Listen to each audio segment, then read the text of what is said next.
On February 19, 1943, Field Marshal Erwin Rommel was in the Tunisian desert. He watched American soldiers retreat. His Afrika Korps had broken through their positions at Kasserine Pass. It was like a blade cutting through paper. Tanks lay abandoned in the sand. Artillery pieces were taken before their crews could fire. Whole groups of soldiers scattered. This was over 50 miles of confused escape. There were 6,500 American casualties in only 6 days. 3,000 of those men were captured. Rommel wrote to his wife that night. He felt almost satisfied. He wrote that the Americans had not yet learned how to fight. 3,000 miles away, a German general named Günther Blumentritt was in a prisoner of war camp. It was located outside London. He later sat with British military historian Basil Liddell Hart. Blumentritt gave a very different opinion. He said, "We thought General Patton was highly skilled." He called Patton the most aggressive armored general among the Allies. He was a man with amazing drive and extremely fast actions. His operations greatly impressed them. Blumentritt thought this was because Patton was much like their idea of a classic military leader. Patton even made Napoleon's rule of speed and more speed even better. Rommel believed Americans were just beginners. But Blumentritt knew they had become much more dangerous. The shift between these two views from scorn to fear shows a remarkable military change. This was one of the most remarkable changes in modern history. It helps explain how German soldiers saw their enemies. They described British, Canadian, and American forces in very different ways. The British were called professional and careful. The Canadians were called ruthless. But the Americans were described with words that meant something else completely. They were called overwhelming. They were unpredictable. They were relentless. And most of all, their firepower was terrifying. This is the story of how German soldiers learned to fear American foot soldiers, and it explains why they never felt the same about any other army. The German confidence, which was broken at Kasserine, had deep roots. These roots went back many decades. Before America joined the war, German military intelligence studied America's fighting ability. They wrote detailed reports. Every expert and every report agreed. The United States Army in 1939 was the 19th largest in the world. It was smaller than the armies of Portugal and Romania. American factories made cars and washing machines. They did not make tanks or artillery. The country had not fought a big war for more than 20 years. Its soldiers were seen as soft.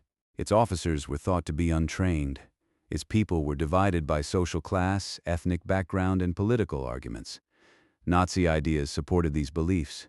They used what they called racial science. Adolf Hitler thought that a nation's strength came from a pure race. He also thought it came from people all having the same culture. Germany had what it called an Aryan bloodline. Hitler believed this gave Germany a natural military advantage. This advantage would show on every battlefield. America was a mixed nation. Immigrants came from all over the world. Such a country could not possibly match the fighting spirit of the German soldier. Hitler told his closest advisors that he saw little future for the Americans. He said that everything about American society showed basic weaknesses. How could such a country stay united? How could it stand up to the severe demands of modern industrial war? Memories of the First World War seemed to confirm these biases. American troops arrived in France in 1917. They did well enough in the final battles, but they had joined late. They suffered fewer losses than the European powers. They contributed little to the war's overall plan. German officers had fought these new American soldiers in the Meuse-Argonne. They remembered them as eager but messy. They were brave but lacked war strategy. They would attack directly. But they could not keep up with complicated plans. The idea that their sons would be truly different seemed unlikely. This was especially true for men who had studied war their whole lives. American forces finally fought the Wehrmacht at Kasserine Pass. Every German belief seemed proven right. Major General Lloyd Fredendall led the American Second Corps. He did this with terrible lack of skill. It would later become an example of military mistakes around the world. He spread his troops over a 30-mile area. This left units alone. They could not help each other. His command post was in a fancy bunker. It was cut into a mountainside. This was 70 miles behind the front lines. It was far from the battles he was supposed to guide. His orders were unclear. His messages were bad. He barely understood what was happening in the battle. Engineers should have been building defenses. Instead, they were digging out his underground command center. His soldiers had trained for months. This was in England and North Africa. But training drills and real fighting are very different. Many new soldiers arrived just days before the battle. Some had not even finished their basic training. Rommel attacked on February 14, 1943. He attacked with the confidence of a commander. He had spent 2 years beating British forces in North Africa. His panzer tanks rolled through gaps in the American line. These gaps should never have been there. Artillery spots were taken over. This happened before they could fire useful shots. Foot soldier units broke and ran away without orders. They left behind equipment. It was worth millions of dollars in the desert sand. American tanks were caught in the open. They had no foot soldier support. They burned under the precise fire of German 88mm guns. These guns already had a scary name. The retreat turned into a complete flight. Panic spread through the American areas behind the front lines. Officers lost touch with their men in the chaos. Units that should have helped each other fought alone. They were destroyed completely by focused German forces. Thousands of prisoners marched into German custody. They were shocked by how fast and total their defeat had been. Omar Bradley later led the largest American force ever. This was during the invasion of France. He called Kasserine probably the worst performance. He meant for United States Army troops in their entire proud history. The judgment was hard, but it was fair. Everything that could possibly fail did fail. Leaders had failed at every level. Teamwork between units broke down. The battle skill that only comes from experience was totally missing. German commanders saw clear lessons from this disaster. The Americans did not have the toughness or unity needed for long battles.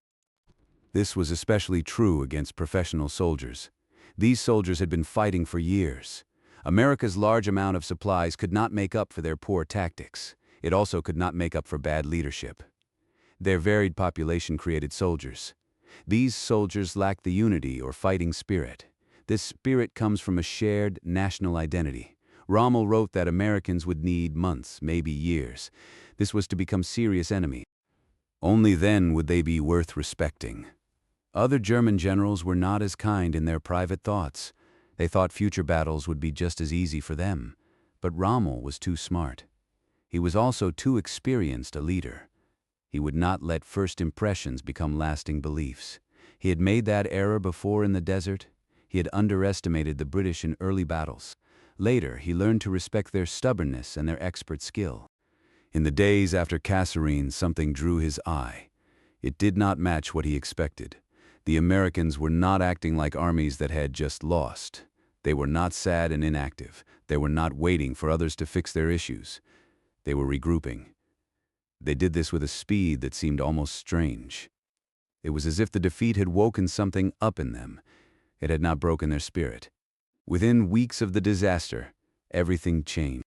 These changes should have worried German intelligence officers. Dwight Eisenhower removed Fredendall from his post. He sent George Patton to lead the Second Corps. Patton came down on the disheartened troops like a force of nature. He was a storm of energy and anger. He made absolute demands for excellence. This changed the feeling of the camp overnight. He demanded strict order. His intensity was almost like madness. Soldiers had moved slowly through the Kasserine disaster. Now they found themselves standing at attention. They polished their metal badges. They wore their helmets and neckties always. They trained harder than ever before. Patton himself fined officers who did not wear the correct uniform. He threatened to punish anyone who showed fear in battle. He swore often. He was dramatic, and he never bent on his rules. He pushed his men without stopping. This was because he understood something. Rommel was only just starting to guess what it was. The Americans who broke at Kasserine were not truly soldiers yet, but they could become soldiers, and they would become soldiers much faster. No one in the German high command thought this was possible. The change showed itself very clearly. This happened at El Guetar on March 23, 1943. Only 4 weeks after the Kasserine defeat ended, Patton placed his forces. They were across the routes to the important pass. He made defensive positions with great care. This care had been missing in February. He waited for the German counterattack. He felt confident instead of worried. That morning, 50 tanks of the 10th Panzer Division moved forward. They came through the morning mist. Their crews thought they would scatter the Americans. They expected it to be as easy as at Kasserine. They moved ahead with relaxed confidence. These were men who had beaten this enemy before. They saw no reason to expect anything different. They were terribly mistaken. American mines stopped the leading panzer tanks. This blocked the narrow path. It forced the other vehicles into deadly areas. Tank destroyers fired from hidden spots. Their aim was so good it surprised the German crews. Foot soldiers stood firm. They showed a discipline that was missing 4 weeks earlier. They fired with precision. They kept their units together even under stress. And then the artillery began its awful job. What the Germans faced at El Guitar was completely new. This was something that would shape American ground fighting for the rest of the war. They could not understand it yet. It was not just having more guns, though Americans certainly had more guns than at Kasserine. It was something organized, something coordinated in ways German artillery had never managed. It seemed to remove the gap. This gap was between the spotter calling in targets and the shells hitting German tanks and foot soldiers.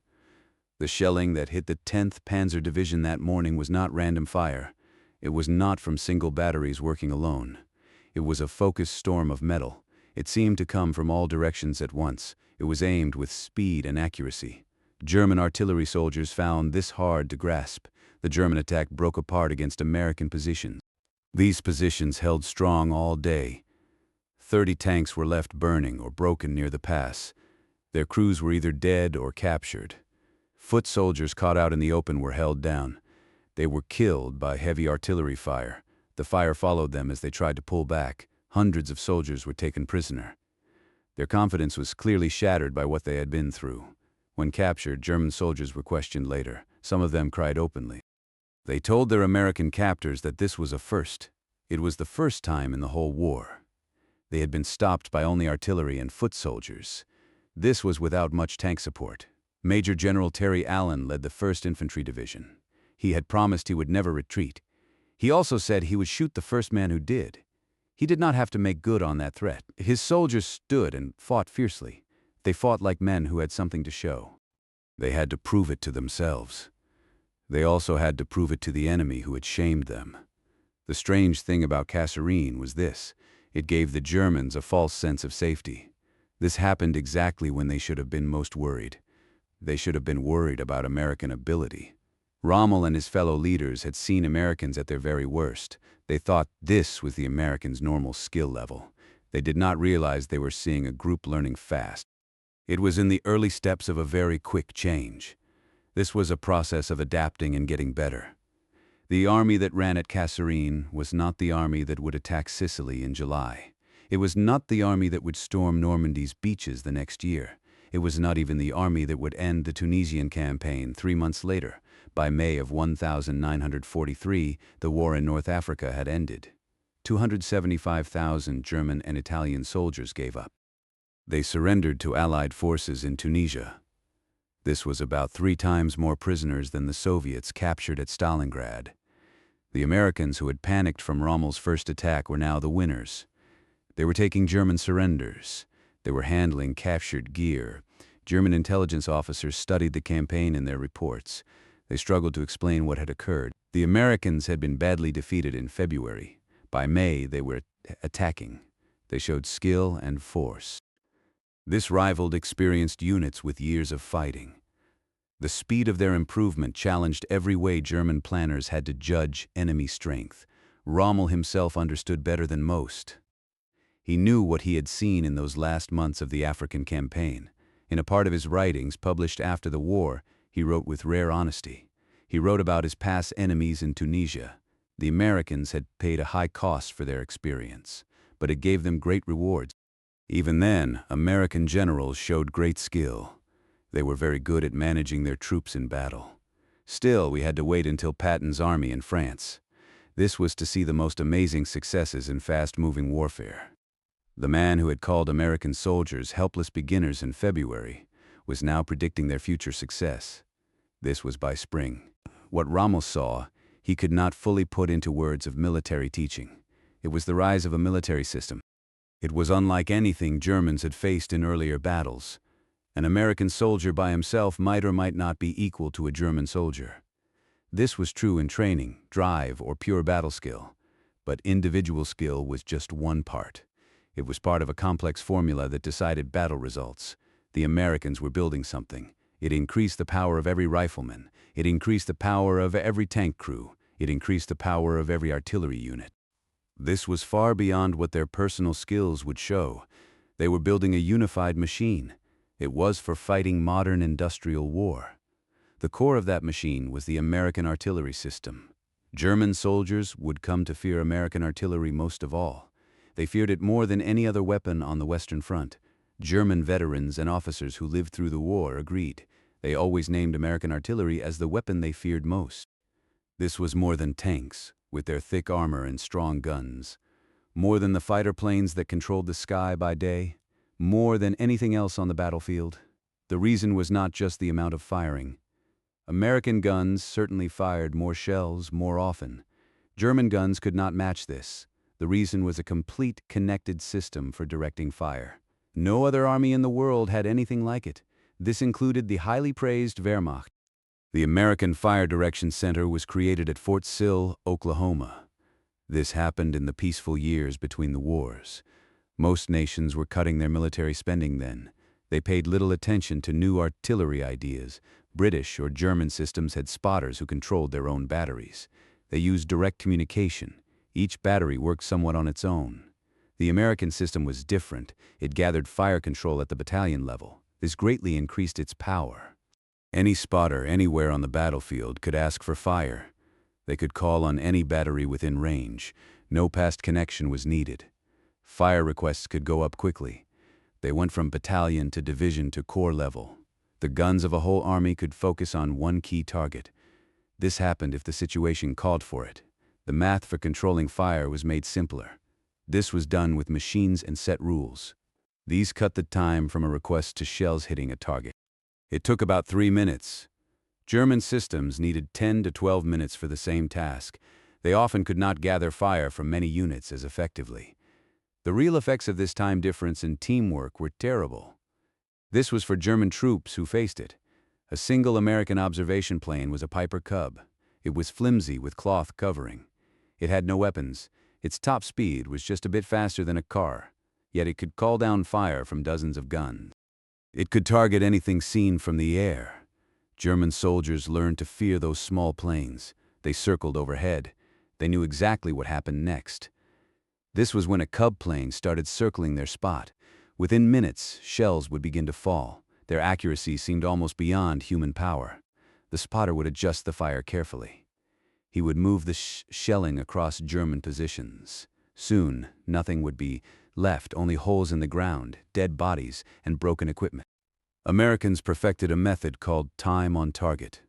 This made their artillery terrifying beyond anything Germans had faced before. Artillery units of different sizes were placed at various distances. They figured out their firing times very precisely. All shells from all guns hit at the same moment, within a few seconds. For German soldiers in the impact area, silence broke. It shattered with sudden, heavy shelling. There was no warning at all. There was no first shell to send men diving for safety. Instead, sudden, total destruction appeared from nowhere. It was as if the sky had fallen on their positions. At Elsenborn Ridge, during the Battle of the Bulge in December of 1944, this system was used. It gathered 348 artillery pieces against the 6th SS Panzer Army. This was one of the biggest artillery concentrations in war history up to that time. The 12th SS Panzer Division, called the Hitler Youth, was made of fierce young soldiers.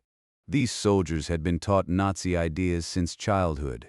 This division was destroyed trying to move through that artillery storm. Their tanks burned where they stopped under the falling shells. Their foot soldiers died in waves, cut down by shrapnel and explosions. Their attack meant to reach Antwerp and split the Allied armies, but it failed even before reaching its first day's goals. The proximity fuse was introduced for ground combat. This was in December of 1944. It added another level of terror to American artillery fire. German troops had never met anything like it. Americans had spent over $1 billion to create and make a tiny radar. It was small enough to fit inside an artillery shell. This was one of the war's most ambitious weapon projects, second only to the atomic bomb. The fuse sensed the ground as the shell fell. It then set off the explosion at the best height for maximum damage. For regular field artillery, this was about 30 feet above the ground. Shells usually buried themselves in soft ground. They would explode there. This wasted much of their deadly power. But now these shells burst in the air. They showered sharp fragments down. They hit soldiers in foxholes and trenches. These spots had once seemed safe. This new method was 5 to 10 times more deadly. It was worse than normal artillery fire. It hit soldiers dug into positions. German prisoners were caught during the battle. They said some soldiers ran straight into American lines. They did this instead of facing the airburst shells. They would rather risk being shot in a direct attack. That was better than being torn apart. They would be shredded by fragments from above. This would happen while they hid in their holes. General George Patton wrote to the War Department. He was clearly happy. He talked about the new weapon and what it did. He reported in his clear style. He said, "The new shell has a strange fuse." He added, "It is very destructive." He also said, "We caught a German battalion. It was trying to cross the Sauer River. We focused our fire on them. We killed 72 men by actual count." The large amount of American ammunition was amazing to the Germans. They could not understand it. Their own supply situation seemed without hope next to it. Battery C, from the 337th Field Artillery Battalion, fired its 300,000th round. This happened between June of 1944 and March of 1945. This much firing would have used up all German ammunition. It would have emptied the stores for a whole Army Corps. For the 9th Army's crossing of the Rhine River in March of 1945, 2,070 American guns began firing. They shot more than 1,000 rounds every minute. More than 65,000 shells fell. This was in one attack. It lasted just over an hour. German artillery had to save every shell. They used a terrible mix of captured guns. These guns came from all over occupied Europe. Each one needed different ammunition. They could not even come close to this American output. General Hans Eibach commanded the 5th Panzer Army in Normandy. He wrote in his report. His artillery had guns made in France. There were also guns from Czechoslovakia, Poland, and the Soviet Union. These were in addition to German weapons. Each kind of gun needed different shell sizes. It needed different spare parts. It also needed different ways to fix it. And the crews needed different training. A shell made in one factory would not fit. It would not work in a gun made somewhere else. The Americans did things differently. They made everything in their weapon supply the same. A shell made in Ohio would fit a gun. This gun might be put together in Michigan. It could be used by a crew trained in Oklahoma. Henry Ford changed how cars were made. He used a certain way of thinking about factories. This same smart way now built armies. It made them just as efficient. Artillery was just one part of the American way of war, but it showed a bigger pattern. This pattern made American forces very strong. This was clear once they were fully developed. One German soldier might fight better than one American soldier. This could happen in small fights or close battles. But Americans made things that helped their forces. These things made every soldier much more powerful. It was more than anyone could guess. Close air support worked well with ground troops. Forward air controllers were part of this system. They could call in fighter planes. These planes would attack within minutes. This often happened faster than German units could even respond. Every American division had its own trucks. This meant they were fully motorized. It gave them a way to move that German groups could not match. German forces still used horses for many of their supplies that could not keep up in long fights. The supply chain for American operations seemed endless. German observers felt this was true. If tanks were destroyed, new ones arrived quickly. They came within days. These tanks came from supply centers. These centers never seemed to run out. When ammunition ran out, more came within hours. It arrived on trucks. The trucks kept coming, even with losses. The supplies never stopped. They never even seemed to slow down. Normandy was where these American systems were tested. They became fully developed there. They showed what they could do. This left German survivors forever shaken. American forces landed on June 6, 1944. They faced problems right away. These problems could stop the whole invasion. This was in the first important weeks. The countryside away from the beaches was a terrible place. It was called the Bocage. There were old hedges and dirt walls. They were up to 15 feet high. Thick plants grew on top of them. This had happened for hundreds of years. Every small field became like a natural fort. Tanks could not go through these hedges. They had to climb over them. This showed their thin bottom armor. It exposed them to enemy tank fire. Defenders were waiting at every angle. Foot soldiers moved forward without tank help. They were killed by German machine guns. These guns were set up to cover every part of each field. The attack stopped completely. It was a bloody standstill. Thousands of American lives were lost. Gains were only made in yards, not miles. German commanders saw American forces struggling. This was in the bocage during June and early July. They briefly hoped the situation would stay the same. Maybe the lessons from Kasserine would happen again. Perhaps in France, things would be similar. Maybe Americans could not solve this fighting problem. It needed quick thinking and new ways of doing things. It was not just about having more stuff or more guns. Field Marshal Gerd von Rundstedt led all German forces in the West. His main base was in France. He made a plan based on this idea. He would block the British area around Caen. General Montgomery's planned attacks could be known days ahead of time there. They could be prepared for. Rundstedt would focus his moving troops against the Americans. The ground there made German defense very strong. This plan might have worked.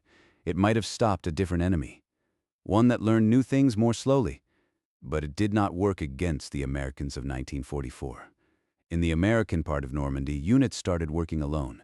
They found ways to deal with the hedges. They did not wait for orders or advice. They did not wait for higher command. Tank crews found steel teeth. These were from German obstacles on the Normandy coast. They welded them onto their tanks. These new tools could rip through the dirt banks. They broke them at ground level. They did not have to climb over them. Foot soldier groups made totally new ways to clear each field. They did it in an organized way. They worked with tanks and big guns. These steps were not in any army guide. No one had thought of this exact problem before. Engineers tried out bombs. They used other ways to blow things up. They also tried different machine-based fixes. The answers spread from one unit to another. They moved through unofficial talks. No one waited for approval. They did not wait for division or corps headquarters. The American military allowed this kind of quick, local problem-solving. It was done outside official ways. They not only let it happen, they pushed for new ideas at every level. Sergeant Curtis Cullen was from the 2nd Armored Division. He made the most famous new idea of the Normandy fight. He used metal scraps. These came from German beach defenses. Field Marshal Rommel had ordered them placed along the coast. He made sharp points. These let Sherman tanks smash through hedges.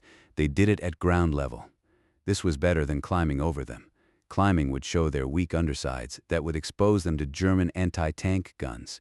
General Omar Bradley saw the device shown. He quickly ordered many of them to be made. Within 3 weeks, 3 out of 5 tanks in the First Army had these hedge cutters. Supply units made them. They worked day and night to do it.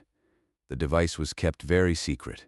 German spies did not know about it. This was to make the surprise bigger. It would be a shock when the attack finally happened. Operation Cobra started on July 25, 1944. It showed the full power of American combined forces. This left German survivors in lasting shock. About 1,500 heavy bombers dropped their bombs. This was done in a planned pattern. It was like a carpet bombing. The area was about 3.5 miles long. It was also 1.5 miles deep. The bombers filled the target area. They used powerful bombs and fragmentation bombs. The Panzerlehr Division was a top armored unit. It was one of the best in the German military. It had many experienced soldiers. This division was right in the middle of where the bombs fell. General Lieutenant Fritz Bayerlein led Panzerlehr. He later wrote 20 different accounts. He was a prisoner of war then. He described in clear detail what happened. It was to his best division on that terrible day.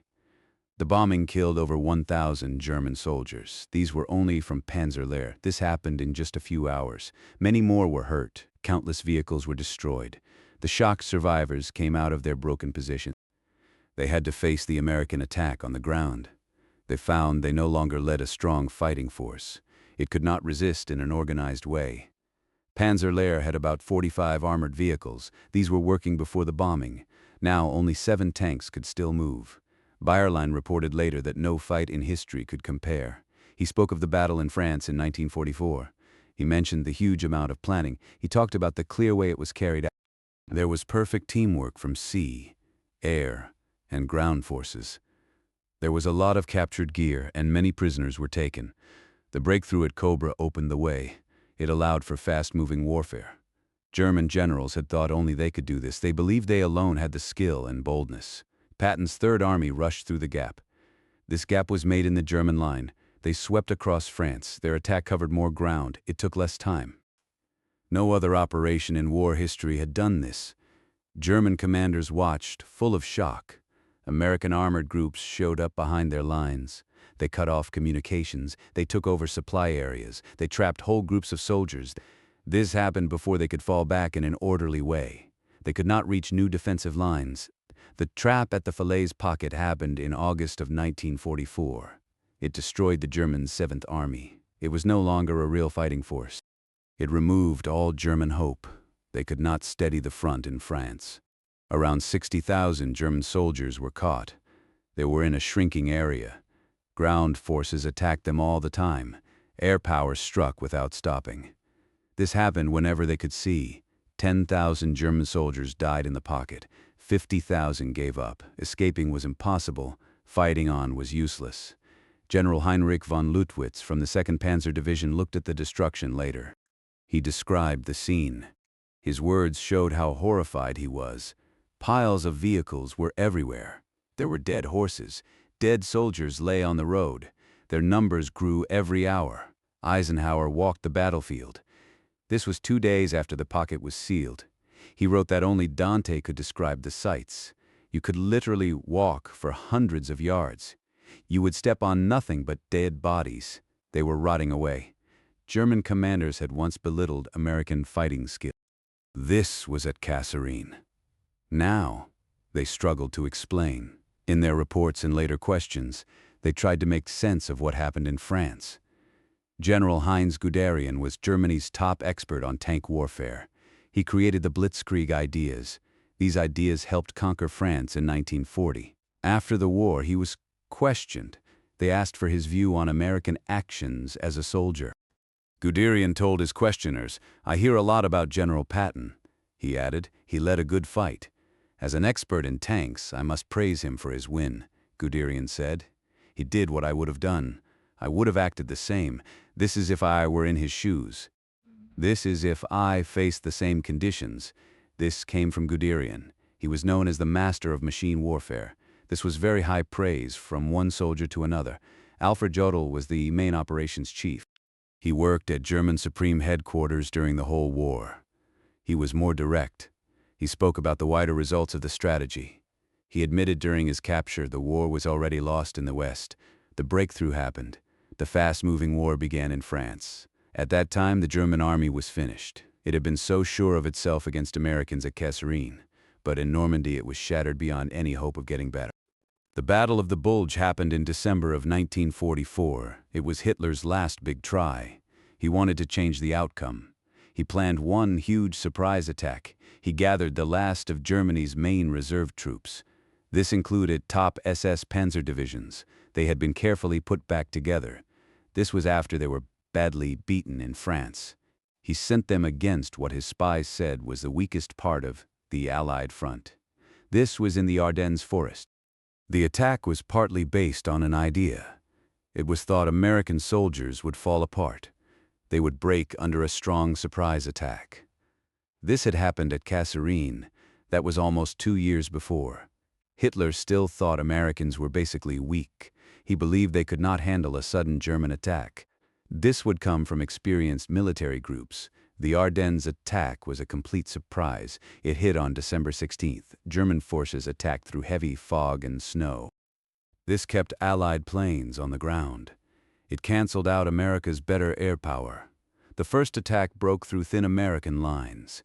It was along a front 50 miles long. It sent shock waves through Allied leaders. The news went all the way back to Eisenhower's main office, but in the days after, things changed. What happened showed how much the American military had grown. It had changed completely since those hard times in Tunisia. At Lanzerath Ridge, 22 American soldiers held a key spot. They faced huge numbers of enemies. 18 men were from 1st Lieutenant Lyle Boak's group. They were part of the 394th Infantry Regiment. They were also from the 99th Infantry Division.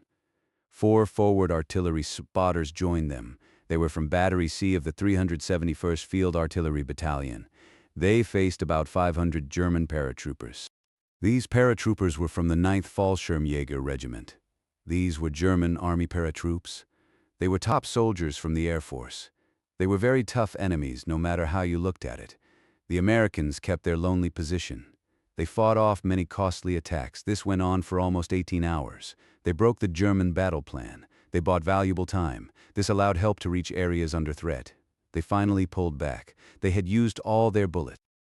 They had caused many more losses to their attackers than they suffered themselves.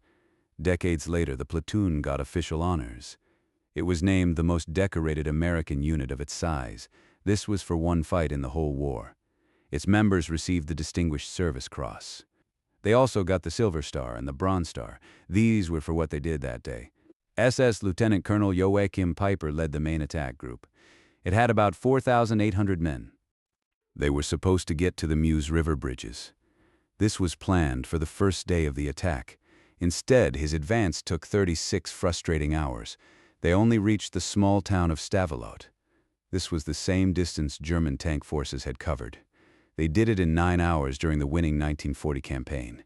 This was through these same Ardennes forests. American engineers carefully blew up every bridge in his way. Even with the messy retreat, American soldiers emptied fuel storage sites. They set them on fire. They did this instead of letting valuable gasoline go to the Germans. Every holdup cost Piper precious time and fuel. He could not get these back. At Elsenborn Ridge, the 2nd and 99th Infantry Divisions set up their positions. They completely stopped the whole 6th SS Panzer Army. This was the main German attack. It held some of the best groups left in the German army. The 1st Infantry Division held the key southern side at Dom-Buchenbach. The 9th Infantry Division held the northern area near Monschau. Together, these 4 groups made a defense line. The Germans could not break through it. Foot soldiers with bazooka teams hunted German armored vehicles. They destroyed them up close in the forests. American artillery hit its shots. It fired with terrible results. The 12th SS Panzer Division had been sure it would lead the attack. It thought it would reach Antwerp and win. But it was so badly beaten in its many attacks. It never got back its strength as a fighting unit. At Bastogne, the 101st Airborne Division was surrounded. Huge German forces encircled them. They demanded the Americans give up. This was to avoid needless killing. The defenders included the paratroopers, but also Combat Command B of the 10th Armored Division. The 75th Tank Destroyer Battalion was there too. Parts of other broken units had fallen back into the area. Brigadier General Anthony McAuliffe led the division for a time. He thought about the German demand. He did this for a short while. Then he replied with one word. That word would become famous in American military history. Nuts. His defenders held their shrinking area. They fought for days in fierce, freezing cold. Then Patton's Third Army performed a huge task. It was one of the best supply and tactical moves of the whole war. He turned a whole army of over 100,000 men. They turned 90 degrees north. They advanced over 100 miles through winter weather. This relieved the siege on December 26th. Winston Churchill spoke to the House of Commons. This was in January of 1945. He talked about the battle. He showed unusual kindness to his American friend. Churchill stated, "We must be careful when we tell our proud story." He said we should not claim too much for the British Army, he added. This is surely the greatest American battle of the war.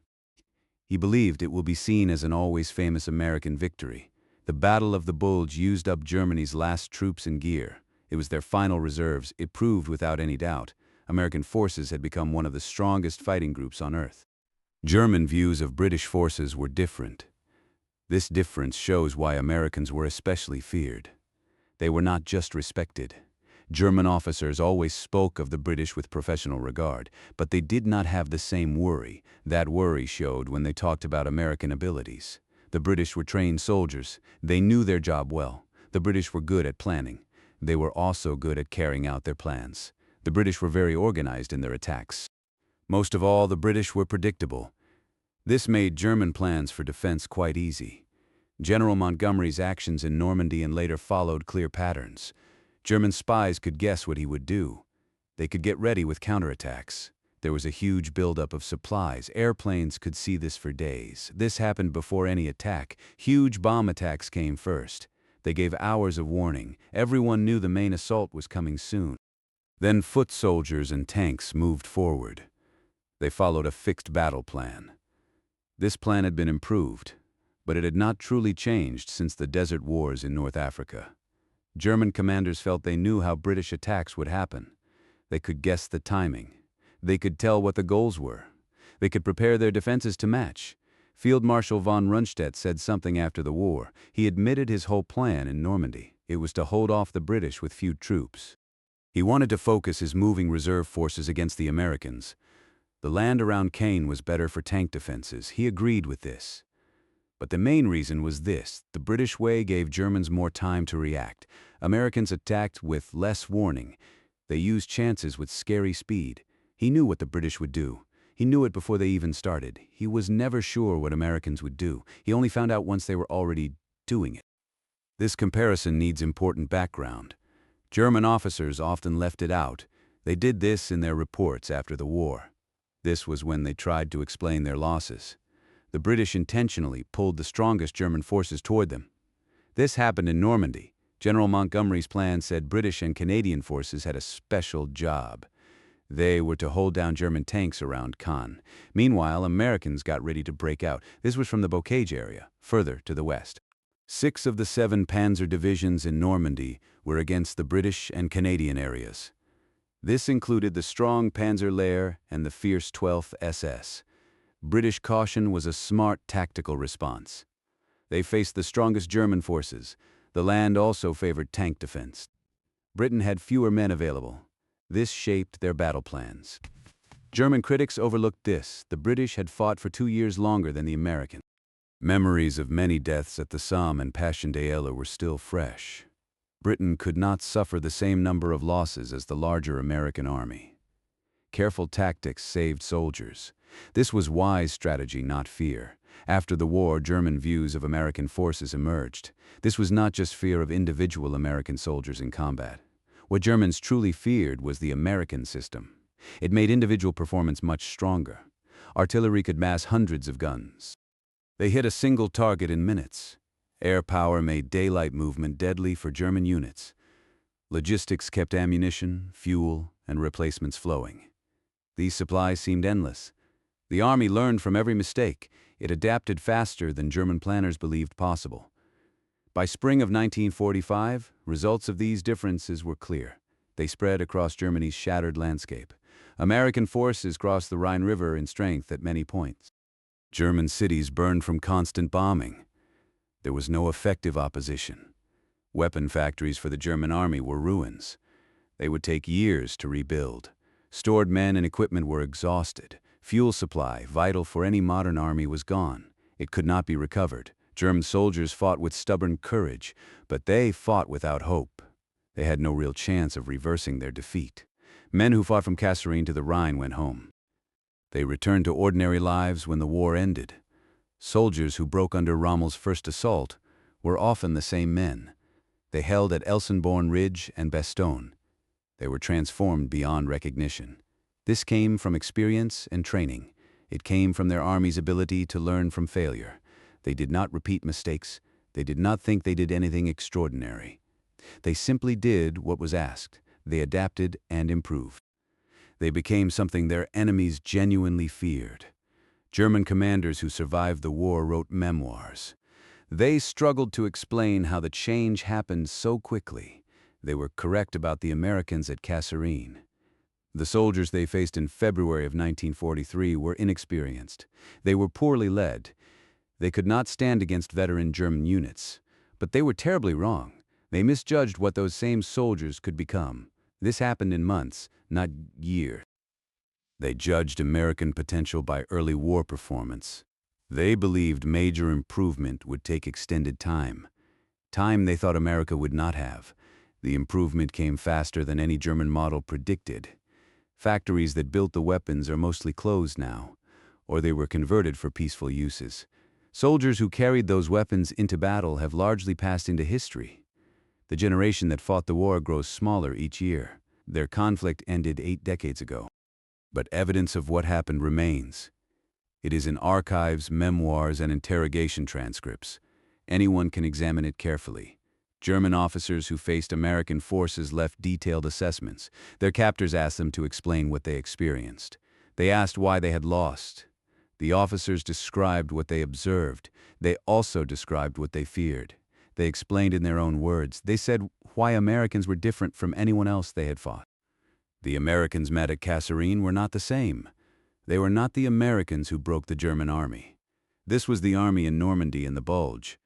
The army that fled in February of 1943 changed.